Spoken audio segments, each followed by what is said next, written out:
Chapter 61, Pirates Ahoy! The gravitational guru had departed for the spaceport to get aboard the moon shuttle. Luke spoke to me. Nick, Comish eggs to the 10th power of the CDC Acme sends his congratulations on a job well done and regrets he can't be here in person. Luke continued. He also says payment in full for your services has been deposited into your personal account on Earth. And one last thing, here's a one-way ticket to Earth from anywhere you might find yourself, and where, of course, there is a Syrian space freighter. Then Luke jumped up. Gotta go, Nick. It's corn planting time. And I was left sitting in a room with no one but myself and mundane paintings on the wall. That night, I went to watch Kentucky Colonel at the best hotel bar and grill. Turns out he had another fan in the audience, the benevolent dictator himself, Frick Fontaine. I said, what a nice surprise. What brings you here? Frick replied, I'm contemplating hiring the Kentucky Colonel. I think he can help me sell cigars. I bet he can write you a good jingle.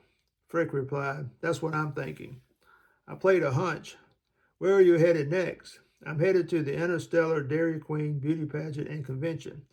I've got a booth on the convention floor where I plan to promote my pipe tobacco and Cuban cigars. I'm even taking the Colonel with me, sort of a trial run. Can I get a lift? You bet. I told Mark, a.k.a. Mark, and Tammy, i.e. Tammy, that I wanted to attend the Interstellar Dairy Queen Beauty Pageant and Convention, and this was my opportunity to do so. When the convention was over, I would take the first available Syrian spaceship to Earth. The Tobacco Road blasted off the next day, and soon we were in the process of exiting the Sigma Draconis system. Then it happened. We were around 100 million miles from Sigma 4 and had not yet attained light speed. Frick, the Kentucky Colonel, and I were in the lounge area of the ship, drinking coffee, when a tremendous collision shook the ship. Alarms started screaming, and over the intercom the pilot shouted, "We are being boarded. Prepare to fight back." We jumped up, and our coffee cups fell to the floor, smashing into 100 pieces. Frick reached over to the wall behind him and grabbed what looked like a black rod. It was actually a fancy cane that he took with him when he dressed in top hat and tails for important societal functions. Frank cried out, "They must be space pirates. They're here to steal the ship." Sure enough, 6 ruffians dressed in black came busting into the lounge. They didn't know what they were up against. Frick, wielding his cane like a samurai sword, flattened 2 of the men almost immediately, then went after a third. The colonel was no slouch either. He had grown up in the backwoods of a primitive planet and had fought animals and people in hand-to-hand combat since the age of 10. He took care of 2 of the men himself, and I finished off the last one. Frick cried out again, "Kentucky, tie those men up while Nick and I see if anyone is still on the other ship." Chapter 62, Jack the Skipper.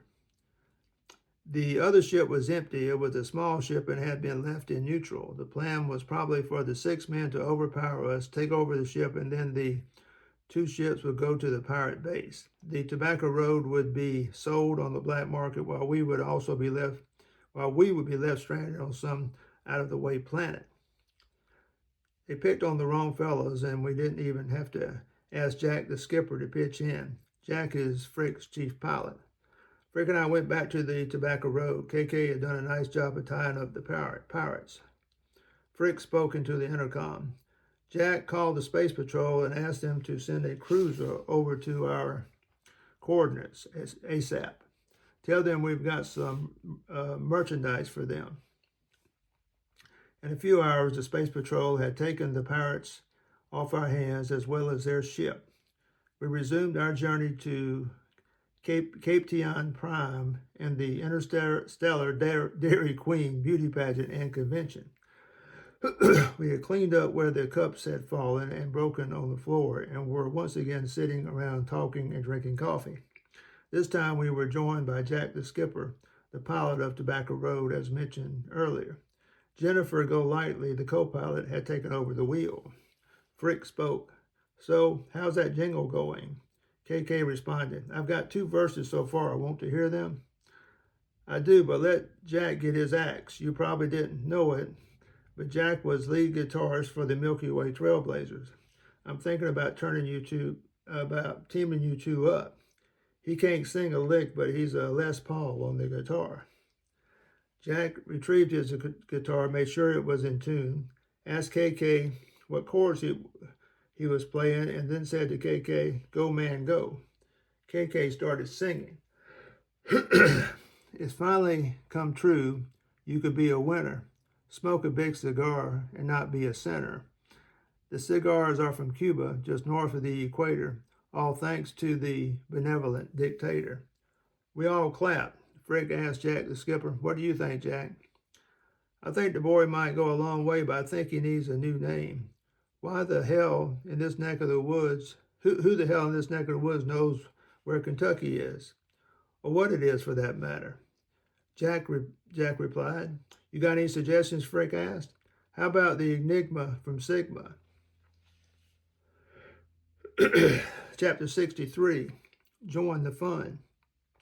Frick looked over to the colonel. What do you think about Jack's idea? I like it, but only as a stage name. I want you guys to still call me the colonel or KK. If you don't, I might forget where I came from, KK responded. I asked Jack, how did you go from rock star to rocket pilot? Seems like a pretty remarkable transition. I went to Frick's school just like Jennifer, the co-pilot. Frick's school? I wondered if Jack was suffering from post-rock star delusions. Jack is talking about the For Utopia Institute for reimagining the careers of retired cosmic rockers, cosmologists, and cosmeticians. I opened it up several decades back with profits I made from selling Cuban cigars, Frick said. He continued, Jennifer and her husband Rory were a cosmetician and cosmologist respectively. Rory is now an utter Uber driver on Far Utopia and loving it. He travels with us every once in a while when he has the urge to look at the stars up close and personal. I'm impressed, but how about another song? We don't want the fun to stop, I said. KK said, with Jack's permission, and if he would accompany me on my guitar, I'd like to sing one of the Trailblazers' biggest hits, The Other Side of the Universe. Let's hear it. The space-time continuum is a tricky conception. Going faster than light can mess with your perception. I thought our love was stronger than an asteroid, but when I got home from Pluto, you said our love was void. And just where do I take it from here? The other side of the universe, my dear. Atoms are constantly in a state of quantum flux. I feel like I've just been hit by a fleet of trucks. I had no idea or inkling that our love was in peril until I saw you on the town with an astronaut named Darryl. And just where do I take it from here? The other side of the universe, my dear. Spacemen like me measure our lives in parsecs. We can understand ray guns, but not always the other sex. But I still wish you well, and I suppose things could be worse. Maybe I'll find someone new to love on the other side of the universe. Newsflash, the rest of the journey to Captain Star System was pirate-free.